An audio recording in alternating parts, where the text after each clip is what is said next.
The air at Arlington National Cemetery holds a unique weight, a silence stitched together from reverence and memory. Under a crisp, cloudless Virginia sky, Sergeant Anya Petrova moved within that silence. At 30 years old, she was a sentinel, a living monument guarding the tomb of the unknown soldier. Her movements were a form of prayer, honed over thousands of hours into something beyond perfection. 21 steps, a click of the heels that echoed like a lone gunshot. A 21-second pause, facing the marble sarcophagus. Turn, repeat. Her uniform, the Army Service uniform modified for the old guard, was flawless, a dark canvas of discipline. The creases in her trousers were sharp enough to cut glass. The medals on her chest, including a Purple Heart from a past life in the Marine Corps, were aligned with microscopic precision. To the hundreds of tourists watching from behind the chains, she was an icon, an abstraction of duty. Among them stood Mr. Davies, a man in his late 40s with the soft, confident posture of someone whose opinions were rarely challenged. He leaned toward his young son, his voice a low, condescending murmur meant to sound like worldly wisdom. "See, son, it's all about the show," he said, gesturing with a dismissive flick of his wrist toward Anya. "She's like a model in a uniform. Looks impressive, but it's just pageantry. She couldn't last 5 minutes in a real soldier's training." The words, though quiet, traveled across the respectful hush of the plaza, sharp and clear. They found their way to Anya as she executed a turn, her M14 rifle shifting from one shoulder to the other in a single, fluid motion. Nothing changed. Not the angle of her chin, not the rhythm of her breathing, not the metronomic cadence of her 21 steps. Her face, framed by the severe line of her service cap, remained a mask of impenetrable focus. Inside, however, the words landed like stones dropped into a still well. A model in a uniform. The phrase echoed, an insult not to her, but to the uniform itself, to the men she guarded, and to the path of sweat and sacrifice that had brought her here. She finished her turn, paused for 21 seconds, and began her slow march back across the mat, each step a silent, measured rebuttal. The tourists saw a guard. Mr. Davies saw a decoration.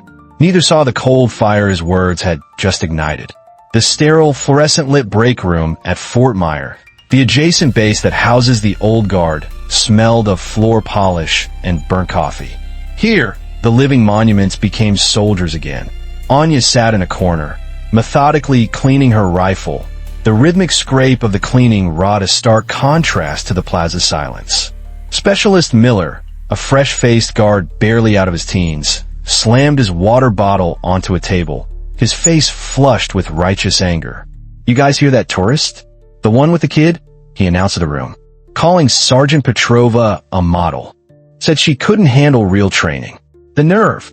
A few of the other guards grunted in agreement. It was typical barracks chatter, the kind of venting that evaporated with the steam from their coffee mugs. "Tell that to her marksmanship scores," one muttered. "Or the fact she was a Marine before this," added another. The conversation would have died there, but then Captain Evans walked in. He was a career officer, a man who had seen the difference between ceremonial discipline and combat readiness, and understood they were two sides of the same coin. He held a steaming mug, and his expression was one of mild curiosity. "What's this about our standards being questioned, Miller?" he asked, his tone deceptively casual. Miller, emboldened, recounted Mr. Davies' comments with the fervor of a true believer defending his faith. He emphasized the condescending tone, the dismissive wave, the insult to everything they stood for. Captain Evans listened, taking a slow sip of his coffee. His eyes, however, were fixed on Anya in the corner. He saw the tension in her shoulders, the controlled precision in her hands that was just a fraction too tight. He was an officer who knew his soldiers. When Miller finished, Evans let the silence hang for a moment before speaking. "You know," he began, a glint in his eye, "we have a community outreach liaison. We could, theoretically, arrange a demonstration, an unofficial exhibition of the Army Combat Fitness Test, for a civilian observer." The room went quiet. The hum of the vending machine suddenly seemed deafening. This was no longer just talk. Evans was laying a challenge on the table, a formal response to an informal insult. He looked directly at Anya. "It would have to be a volunteer, Sergeant," he said, his voice softening. "I can't order this. It wouldn't be right." Anya slowly placed her cleaning rod down. She looked up, her gaze meeting her captain's. Her eyes, a pale, steady gray, held no anger, only a quiet, unyielding resolve. The entire room was watching her now, the air thick with anticipation. She had every right to refuse, to let the ignorant comment of one man fade into nothing. But it was never about just one man. "I'll do it," she said. Her voice was calm, level, and carried the weight of a signed contract. 3 simple words that silenced every doubt in the room. Anya's preparation was a silent, solitary ritual conducted in the pre-dawn and late-night hours within the cavernous, echoing walls of the Fort Myer gym. While the rest of the base slept, she waged a quiet war against steel and gravity. There was no music, no training partner, no audience. There was only the clank of iron plates, the hiss of her own breath, and the meticulous notes she scribbled in a small, government-issue green notebook. Her public persona was one of flawless, almost delicate precision. The woman who could execute a 21-step patrol with the grace of a ballerina was, in the gym's harsh light, a study in raw, functional power.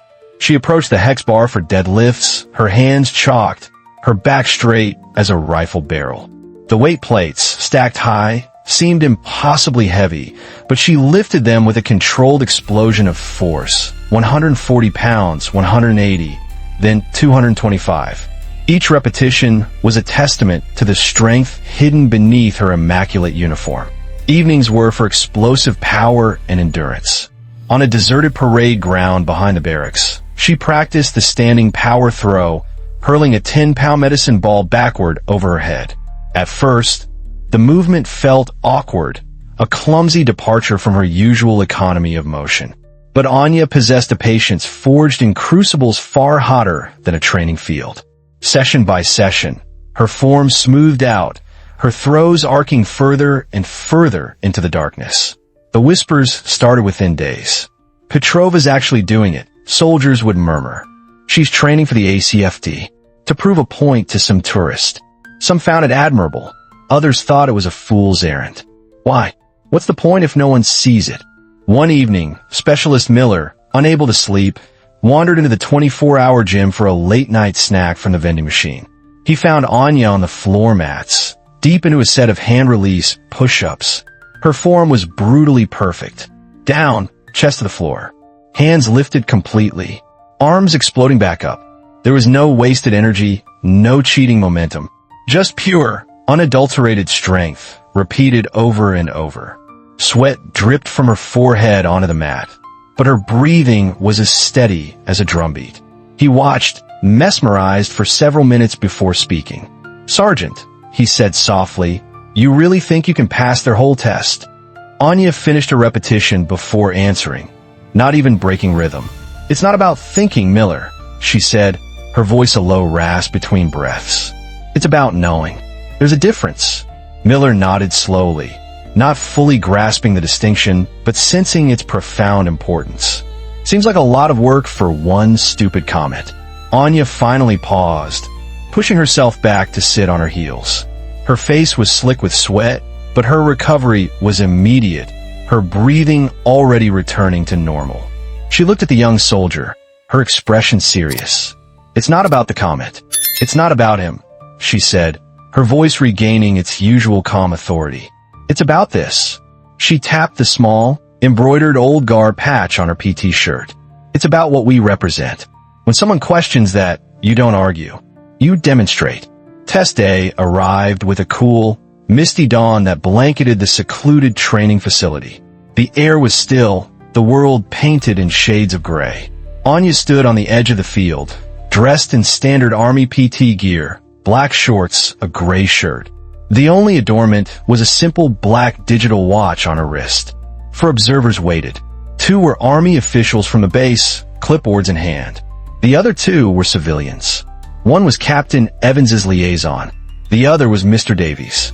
He had accepted the invitation with a smirk, arriving with the air of a man expecting to be entertained. He stood with his arms crossed, a look of smug skepticism on his face. The liaison officer stepped forward. Sergeant Petrova, the test will be administered to official U.S. Army standards for the ACFT. All 6 events. Mr. Davies is here as a civilian observer. Are you ready? Anya's gaze swept over the equipment laid out across the field. The hex bar, the medicine balls, the sled. She gave a single, sharp nod. Ready. First, the 3-repetition maximum deadlift. The standard was a test of raw, functional strength. Anya approached the bar, her focus absolute. She chalked her hands, set her feet, and took a deep, centering breath. The first rep was clean, powerful, a smooth lift from floor to lockout. The second was just as controlled. On the third, a flicker of immense strain crossed her face, but her form held perfectly. She returned the bar to the ground not with a crash, but with a controlled thud. One of the officials made a note. 300 pounds. Maximum points, he murmured to his colleague.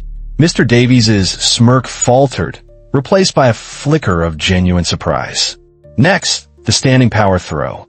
Anya picked up the 10-pound medicine ball, turned her back, and coiled her body like a spring.